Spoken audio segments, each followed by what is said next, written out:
My name is Khalil.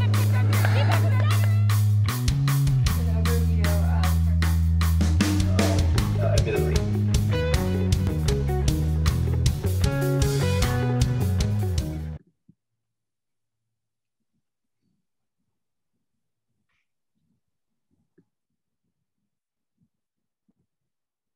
Okay, hopefully y'all can see that. Yes, we can. This is going to be a really brief, let me try to minimize this. A brief overview of rugby injuries that are common in Rugby-7s. This by no means is meant for full evaluation nor to treat or give diagnosis to players on the field, but to give you guys who might be on the field an idea of what injuries people might be coming off and being seen for. Like she said, I'm a general surgery resident in Greenville. I actually just finished a year-long fellowship in trauma and critical care. So I'll be going over, we see a lot of these injuries as trauma and critical care, not because of rugby, but because people get injured all the time, either trying to go downstairs or walking across the street. And then every once in a while we do get an injured player, but that's not common, which is a really good thing, because if you get injured enough on the field to warrant a trip to the hospital, it probably was a pretty bad injury. So I'm glad that I don't actually see that many players in my hospital job, but that their injuries can be assessed on the sidelines and maybe as outpatient treatment. So the most common, at least in sevens rugby, and really these are common injuries in most sports. The first one that we'll talk about is concussions without loss of consciousness. With loss of consciousness is a pretty big deal. The second one is the knee ligament injuries. The third is ankle ligament injuries like sprains. And the fourth is muscle injuries, which are incredibly common no matter what you're doing. So we'll go over concussions first. Just a basic definition of concussions is that it's a very complex pathophysiological process that's not necessarily well explained no matter who you talk to. People say your bell got ringed, and I think that definition probably is equal to this definition. It's you had an impact to your brain, either by hitting your head or your body. It can be accompanied by a loss of consciousness, and it can be also accompanied by a very wide range of symptoms. They say in US Rugby-7s, there's 7.7 injuries per 1,000 playing hours, which is good. That's on the low end. Obviously, there can be multiple undiagnosed concussions because the symptoms can range from nothing or very minor headaches to hospitalizations. Then there's this other stat here that there's over 2,000 ED visits for sport-related concussions per year in this span time. I can tell you that not sport-related, but I deal with patients that possibly had a concussion. We see about 10 to 15 a day. That's not sport-related, of course, but concussions happen a lot. So this is very true. There's no universal diagnostic criteria when you're on the sidelines, depending on what physical therapist you're working with or what sports group, they'll have their different diagnostics. Some use the SCAT, which is pretty common. There's some for pediatrics, there's some for adults, and they really put you through a multitude of cognitive testing. Things that lead or can preclude you to a concussion are direct blows to the head. You can have, and then having a direct blow to your body and not necessarily the head can also give you a concussion just by the amount of force that's transmitted. The common feature on the field or on the sideline is you have temporary impairment of neurologic function, and that really just means confusion or delayed speech, dizziness, or people just feeling lightheaded or wanting to just lay there for a little while can even be a concussion. they're not ready to just stand right up. Symptoms, as we've kind of already gone over, and as you guys probably know, you can have amnesia, meaning you kind of forget what just happened. You ask them, they're down on the sideline or in the field, and you're like, hey, what happened? They're like, I'm not sure. I just remember carrying the ball a minute ago. Or I remember going in for a tackle, but I'm not really sure what happened. Personality changes, that's pretty advanced for concussions, and that generally doesn't happen on the field. That would happen a couple days or so after the concussion, days to weeks, and most likely will resolve with time. Irritability is common in the next preceding days. Their light sensitivity, headaches, like I said, not really wanting to think or do much and just kind of lay there and relax because your brain's just not working right and it needs some time to heal, like any injury. Drowsiness, dizziness, blurred vision.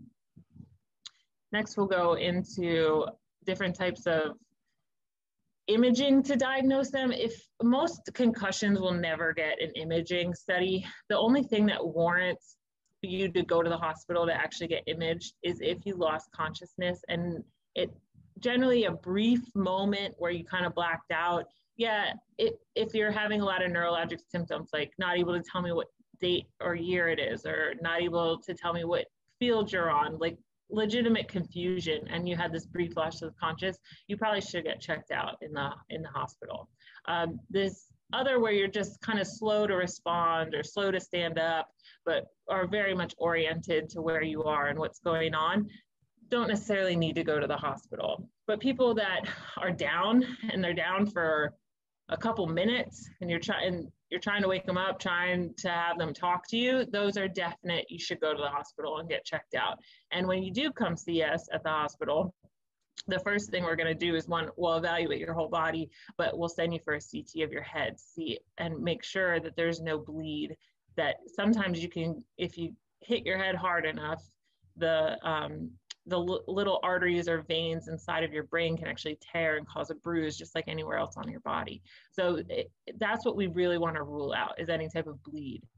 You have to have pretty good impact, pretty solid impact to have a concussion that caused the bleed. When you get older, so there are a lot of now, they call them like geriatric rugby players. That generally means you're like 35 or older or so, but there are some 50-year-olds, 60-year-olds that'll be out there on the field. And now their chances of actually having a bleed in their head if they hit it pretty hard is actually way higher than anybody younger. So somebody that's older playing, they have a pair of gold shorts on, they're not supposed to be tackled maybe. I don't know if any of you guys play rugby, but we encourage anybody that wants to play, and there are some colored shorts that you can wear to designate the level. This wouldn't be in any type of like serious competition, but just a basic this city versus that city, some 50-year-olds can show up or so, and you put gold shorts on them, and that means, you shouldn't really tackle those players. But that doesn't mean they won't get injured or they won't get hit. And the older you are, the higher chance with even smaller blows that you can have a more severe concussion and potential intracranial bleeding.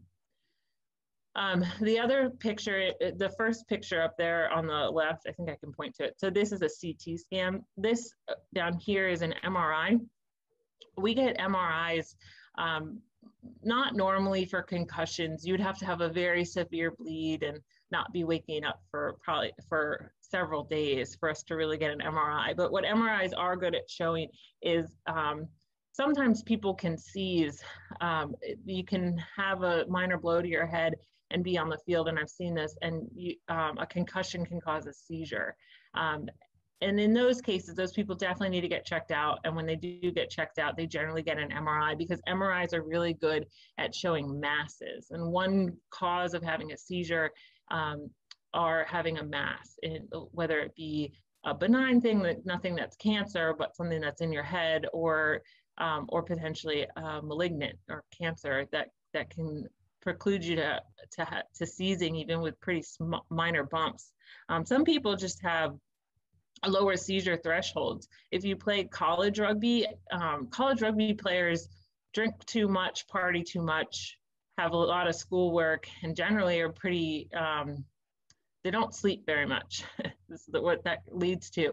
And all of those things lead to a lower, we call it lower seizure threshold. So your regular ability to have a seizure is pretty low. Like you're not just gonna fall down and seize, but if you're not sleeping and you're not eating and you're dehydrated and you've been drinking alcohol, that ability to have a seizure is actually way easier. And then if you add the small fall where you hit your head, people can seize.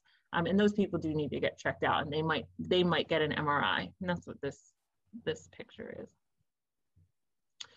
Treatment. So treatment for concussions are all symptom treatment. So if you're tired and you're nauseous and you're sensitive to light and you're just not thinking clearly, you should not do any of those things. You shouldn't look at light. You should probably sit in a dark room. You shouldn't watch TV. You shouldn't be playing video games. You should sit around for a while, not drive until your symptoms resolve. There's other testing that we can do, and a lot of sideline testing. When players go down on the field, they'll bring them off the field, and if it's kind of a mediocre, I'm not sure if they had a concussion or not, you can test them for their balance. And this picture, this A, B, C, D, E, F, this is testing balance. So you have a 2-footed stance with your eyes open and eyes closed, and then you also do that on a padded mat. The padded mat makes it easier to lose your balance. You do one-legged stand on your non-dominant leg, and then the last picture is eyes open and eyes closed with your dominant foot forward. And if you're off balance in any of these things, it could mean that you did suffer a minor concussion and should sit out. And until your balance is really back to normal, you shouldn't play. So that's the biggest thing, is potentially on the field, you don't even get diagnosed. But if you go home and the next day you wake up and you realize that you're a little irritable and you're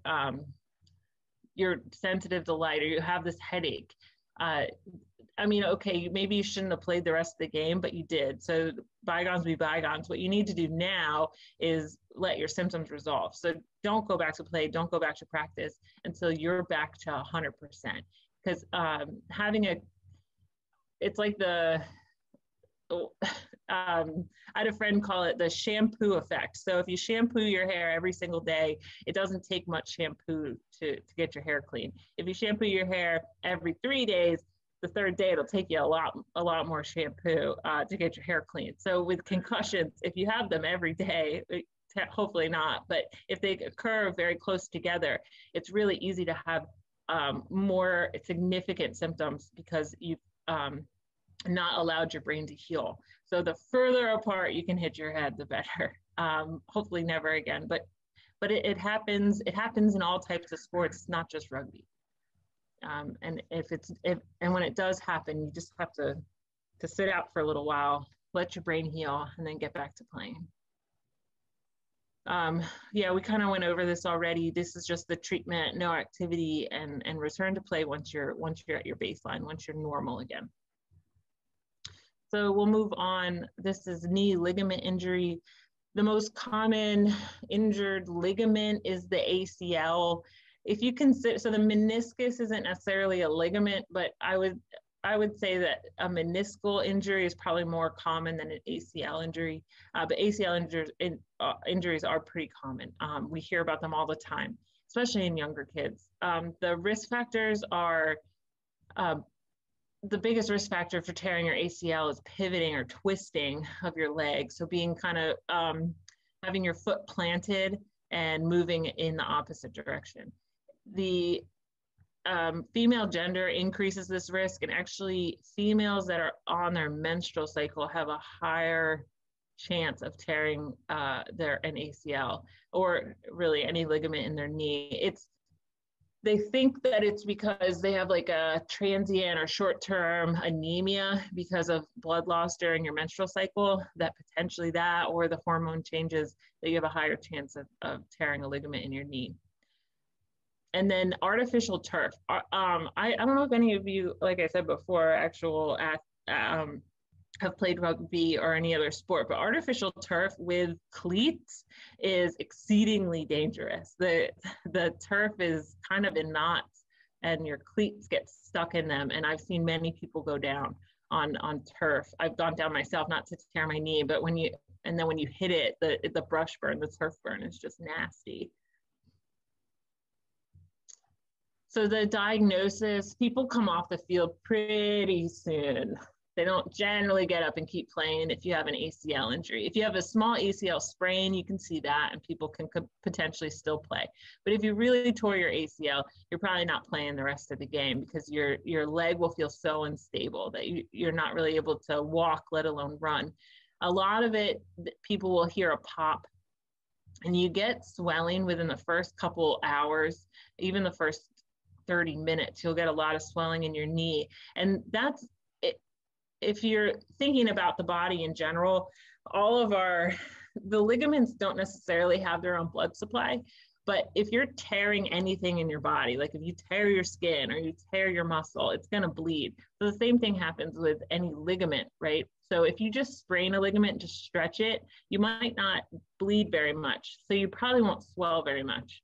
But if you actually tear something, you're gonna bleed. Like blood vessels are going to be torn by tearing a ligament. So you'll get this big effusion or a lot of swelling. It'll look like a grapefruit. The patient or player will complain of their knee giving out, and they're going to have a lot of pain with range of motion, like bending the knee. That also, because of that pain, won't want to put their full weight, or most people after an ACL tear like legitimately can't walk because their knee is too unstable. The most common tests, sideline tests, or even in the office for diagnosing an ACL tear is called the Lockman test or the anterior drawer test. These are about the same. The Lockman test is shown here on this PowerPoint slide. You stabilize the femur, so the upper leg, with your non-dominant hand, and with your dominant hand, you pull the tibia forward. And the ACL is this ligament that attaches the femur to the tibia at the joint space. So while you're pulling up, you're going to feel that it's very lax. And some people just have very lax ligaments. So if you're testing one, like they could be complaining severely of right leg pain, and you're going to test the right leg and feel it and be like, yeah, that does feel like there's nothing holding these two together. But you have, if you're doing this exam, you have to do the exam on the other leg, because some people just have rubber bands for ligaments. That's like Simone Biles. Like, I'm sure if you did an ACL or any ligament test on these American gymnasts, they would feel very lax. Those people are incredibly flexible. Like, their ligaments cannot feel like my ligaments. I cannot touch my toes. I would imagine somebody that can touch their toes, their ligaments are going to be a lot gooier than mine. So you have to do this.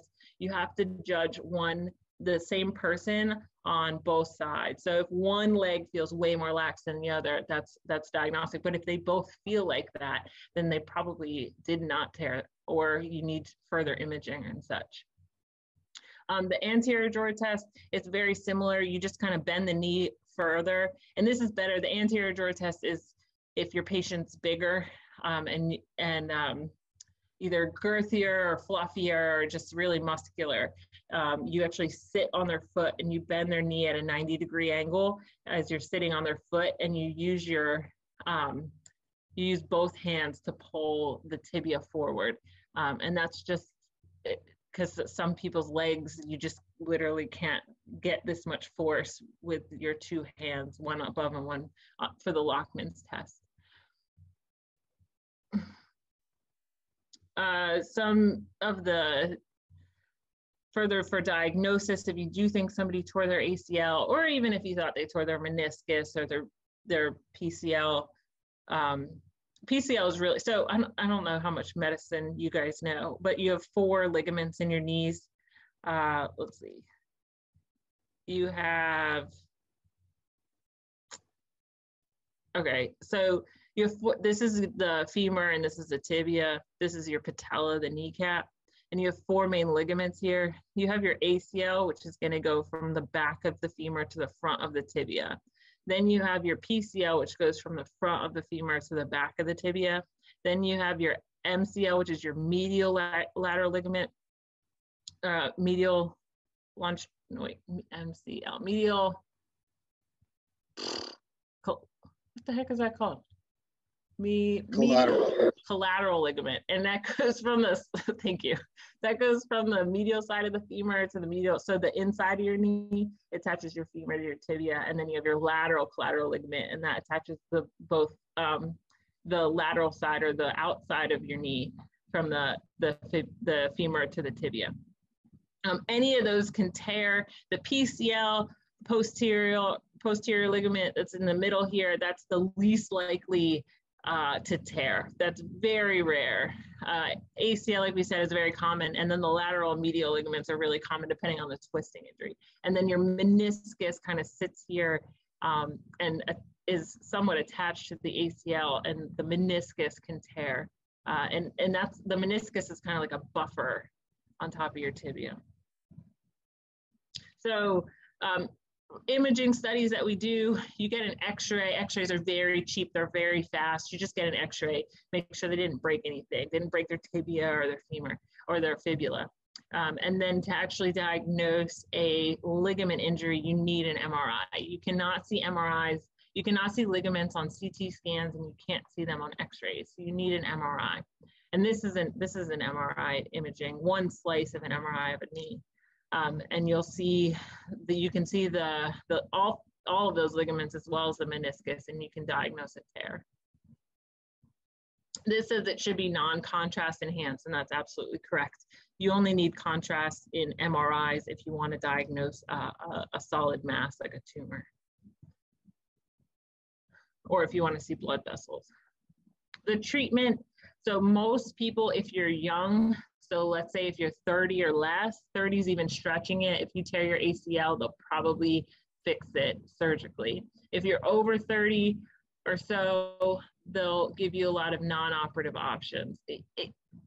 40-year-olds are still in there, still in the, yeah, we can operate on this. But as you get older, the less the repair will actually do for you. And you can do physical therapy, wear braces, and not play rugby, I guess, if you have a tear that you don't get operated on.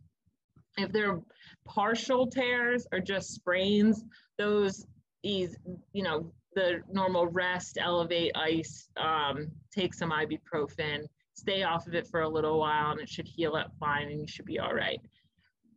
And just for you guys, in case you're interested, there is some investigation in stem cell injections, especially for ACLs, but for other things as well. There's a couple NFL players that have gotten it. So there are some places here in the United States that'll do stem cell injections for tears, but most of those stem cell research is going on not within the U.S. borders. But it is interesting to look at and just to see the research progress and see if there's any validity to it. There's a lot of anecdotal, meaning I've talked to many players that have gotten injections, and they say that they went from a completely torn ACL to playing in 2 months, which is altogether just fascinating for me, and should be for you guys too if you're interested in sports medicine. So we'll move on to ankle sprains. Ankle sprains, it's like bread and butter of any sport. You turned your ankle wrong and you stretched or you tore the ligaments of your ankle. Your ankle has a ton of ligaments. They're on all sides, and they're very easy to sprain, as probably all of you know. Lateral ankle sprains, 23,000 cases a day. Medial ankle sprains, not as common. Pretty hard to actually do a medial ankle sprain. You have to roll inwards. And the inward roll, it's kind of difficult to do. You have to have a lot of force to do it. You can try it right now as you're sitting there, kind of hard. Lateral roll, you can roll outward. It's pretty easy. You hit a pothole while running, you hit any hole in the ground, your ankle rolls laterally and you have a sprain. Sprains are widely variable for how severe they are. You can have a sprain and just walk with a limp with no swelling for a day or two, put some ice on it, and kind of back to playing within the next weekend, and that can go all the way to the grade 3, which is you completely tore a ligament. You have a ton of swelling, there's a ton of pain, you're on crutches, and you're not back playing for months with grade 3s. Even some grade 3s need surgery. Most, any ligament in your body, if you completely tear it, can make a popping sound. Same as the ACLs we already went over. Anything that's torn will most likely bleed. That's why you get bruising, which is ecchymosis, means bruising, and then swelling, and then tenderness and pain. Obviously, it's just your body's response. Imaging, most people don't really need any imaging to diagnose an ankle sprain. You just get tested, you do some laxity, move the ankle around if it causes pain as you're pushing, or if they're feeling kind of lax, either laterally or anteriorly, you can diagnose them with a sprain. If it's very severe, you can go move on and get some imaging. X-rays, very easy, very fast, very cheap. Most orthopedic surgeons have X-ray machines in their offices. They can just rule out that you did not break anything. And then the CT scans do come in handy with some broken bones in the ankle, especially this bone, which is called the calcaneus. This one is actually really hard to interpret on an X-ray, but CT scan, you can see this well if it's broken, and if it's broken, it's really bad news. And then MRIs. MRIs get done for ankle sprains if you're not sure if they're not getting back to the field, or if you think it was a total rupture and you think you might need to do surgery on it, they'll get an MRI. Treatment, most of these non-operative, you do your regular RICE, rest, elevate, take some ibuprofen, stay off of it for a little while to get better, then slowly with some physical therapy, get back into the game. Crutches, if they're really bad, you just need to stay off of it for a little while. Braces, a lot of people find a lot of relief by using a brace. And then there are some therapies, non-operative treatment with electrical stimulation and physical therapy. Now we'll get to the final one, which is muscle injuries. These hematoma versus contusion, I think this is actually on our evaluation on the sideline. When you're asking the patient or the player, like what just happened, you have to say whether they had a hematoma or a contusion. The difference between these is if there's like an actual pooling of blood. So a contusion is just like a bruise. You got knocked really hard. There's not really that much swelling, but you have like a bruise. That's a contusion. A hematoma is that you got knocked really hard and it tore some blood vessels, and you're actually creating this big area of swelling, and the fluid that's in the swelling is actually blood, and that's a hematoma. Both of them are very common. Hematoma, generally, you need higher force of injury to cause a hematoma than you do a contusion. Muscle strains, this is kind of like the ankles, they widely vary. You can go from a mild strain where you just kind of tweaked your muscle and you walk with a limp for a little bit, and then you can get that all the way to severe where you actually ripped your muscle. I remember muscle strains are particularly common in people that haven't been playing for a while or just got back into playing, and they haven't been using those muscles. So I run like long distance pretty much like as much as I can. So every other day or so, if I go try to do a short sprint, I have almost 100% chance of straining some of these muscles because I do not use those muscles in long distance running. And I did this like a couple months ago. I went on the rugby field to play touch rugby, and I tried to take off for to like score, and I like tore probably not, but just strained a couple muscles in my legs. And I'd be like, man, I've been running consistently for miles every day, and yet I can't even sprint like 10 yards without tearing a muscle or straining a muscle. So this is very common if you're not used to that type of motion. If you've never kicked a ball before and you go and kick a ball, you can strain your hamstring like super easy. All of us have probably had a muscle strain. The ones that are actual tears, that takes a lot of force to actually tear a muscle, and you'll feel a rip and you'll see a bulge if you tore a muscle. The muscles are on a lot of tension. All the muscles in your body are on a lot of tension, and that's how you're able to use them. So if you do tear them, that tension releases like a rubber band. It kind of snaps back, and whatever muscle you just tore, you'll feel like a bulge, especially if it was a tendon that you tore. Just so you know, ligaments connect bones together, and tendons connect muscles to bones. So that's the big differentiation between a tendon and a ligament. Like when you're eating chicken wings, the white part at the end of the muscle that's hard to chew and hard to tear off, that's a tendon, and that connected the muscle that you just ate to the chicken wing bone. The ligaments would be connecting the wing to the what do we call the drumstick or whatever. That's what, yeah. I like to equate all of my patients to what I eat. I'm kidding. Okay. Let's see. So diagnosis, where, you know, people say this is where it hurts. Then you look at that area, you're trying to rule out any fracture, you're trying to rule out a ligament injury. And once you've ruled all of those out, you can probably say it was just a muscle strain. The grade 3s, common ones that people do see, like you can tear your hamstring, but there's a lot of muscles back there. Your legs are you don't just have one thigh muscle. You have so many, so you can tear one of them and still be able to walk okay. It'll be painful for a little while. If you tear a calf muscle, there's so many calf muscles that the other ones can kind of compensate for you and get you moving. The ones that you see that really take people out is if they tear their bicep. You can actually feel your bicep tendon. I don't know if you guys can see me, but if you flex your arm like this and you flick your finger, that's your bicep tendon.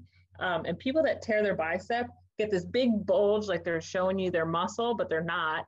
They're in pain. And when you feel their tendon right here, you won't be able to feel anything because it'll be torn. And bicep tendon tears, that's one that it's very rare to need a tendon repair for an athletic injury, but the bicep tendon, if you do tear a bicep tendon, they normally will repair that for you because it's very life limiting. There's some imaging. This is an ultrasound. This is a tendon. This is bicep tendon. It just kind of shows some inflammation around the bicep tendon here. These are your muscle groups and then your subcutaneous fat and such. You can also use MRIs for any of this. And then treatment. Most muscle strains or tears are just rest, wait it out. And then once you can kind of move that limb again, or it happens in your back as well, or your glutes, you start doing physical therapy. Every once in a while, with, like I said, bicep tendons, they will repair those. All right, that's it for this PowerPoint. Thank you so much for letting me drone on. I hope that wasn't too dull. Thank you, Dr. DeLallo, for that excellent presentation. I will go ahead and open up the floor if anyone has any questions, or if Dr. Lopez, you have anything that you'd like to add.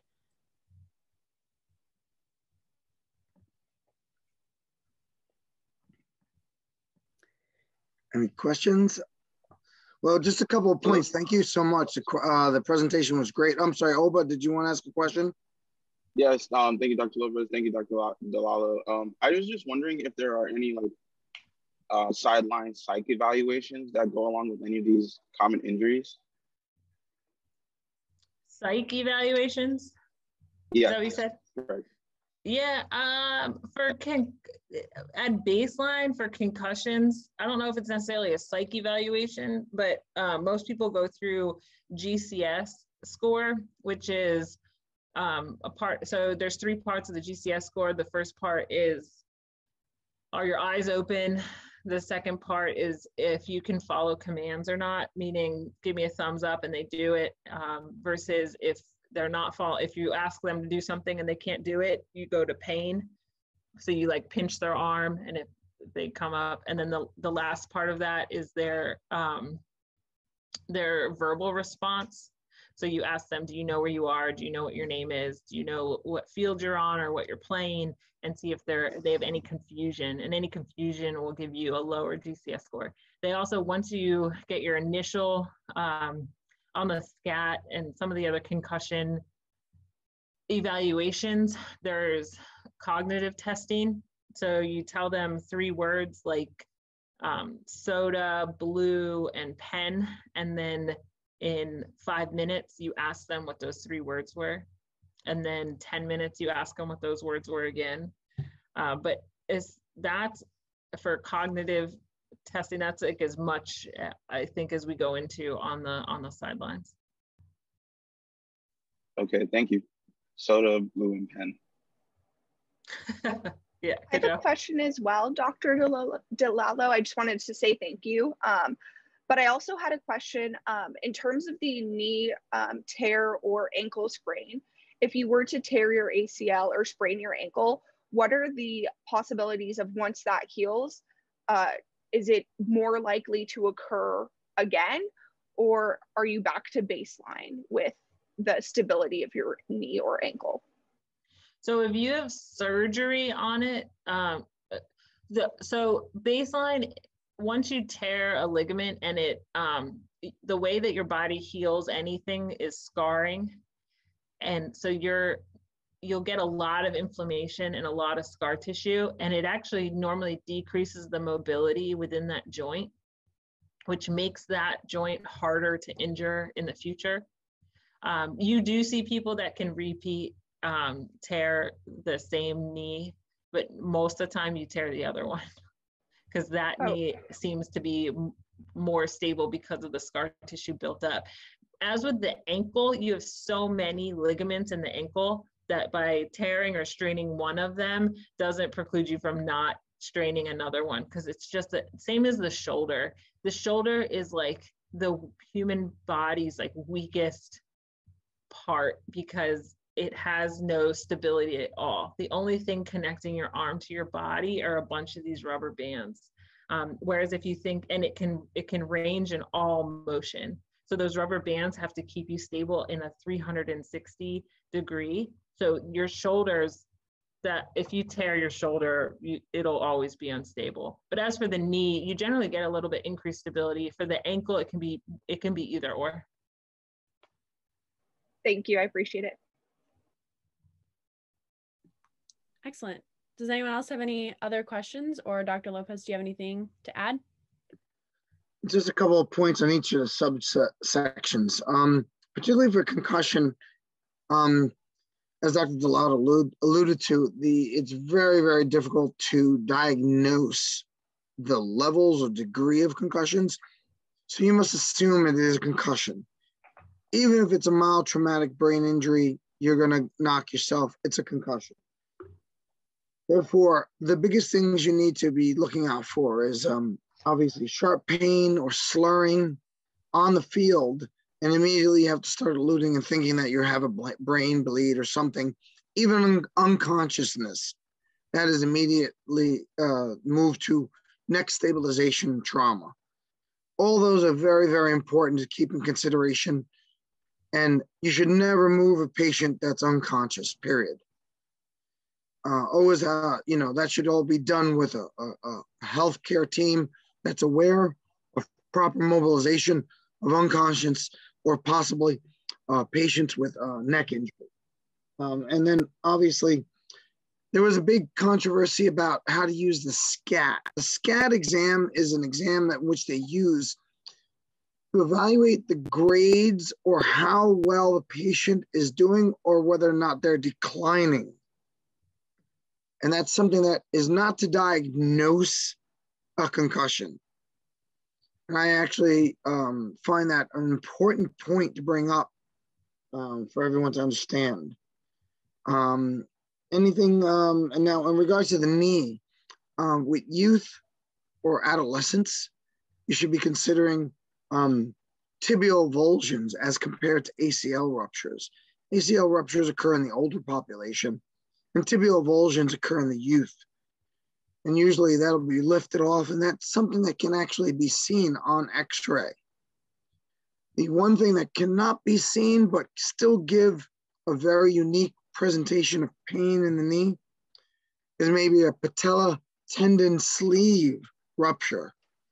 And that can occur to adolescents as well under stress in their knee, where they may not have obtained an injury to the ACL or their tibial plateau, but it's a patella tendon sleeve avulsion. And obviously it's just above the tibial tubercle on the anatomy and all that. That's why with surgery, as Dr. DeLallo knows, anatomy is so very important.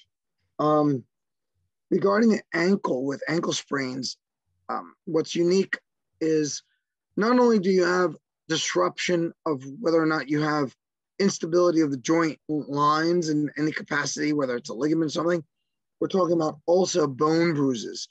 Bone bruises are when bone bangs into bone, and you have a congestion, it's called, within the bone. They also sometimes allude to it as a fracture of the chondral cartilage. And this is also very painful and takes a very, very long time to heal, sometimes even longer than soft tissue. So the ligament will scar over after 21 to 23 weeks, 21 days. But a bone bruise takes up to maybe 6 weeks to maybe even 3 months, depending on its location and the use of that joint. So those are just things that you should keep into consideration.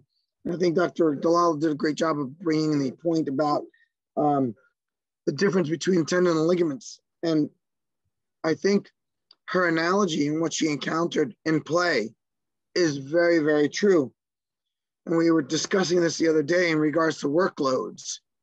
There's no way you can approximate going or playing a game of rugby, even if you've been doing long distance running. You'll never approximate what you've encountered in a rugby playing game or match with just doing conditioning or training on a treadmill. You almost have to reach that. And this is all the work of Tim Gabbett and Dr. Wint, which we'll go over this year, but approximating workload, and this is why you've heard the term scrimmages. There's a particular purpose for that, but you probably didn't know or understand the science behind that. And that is no way that they're able to approximate the direct impacts of tackles without such. All right. Again, Dr. DeLallo, thank you so much for joining us. And not only that, the detailed presentation you gave us. Yeah, thanks for having me. Good luck this summer. Just before, I guess, we wrap up this portion, if everybody would be willing to quickly smile, and I'll just take a screenshot of all of us together. Okay, awesome.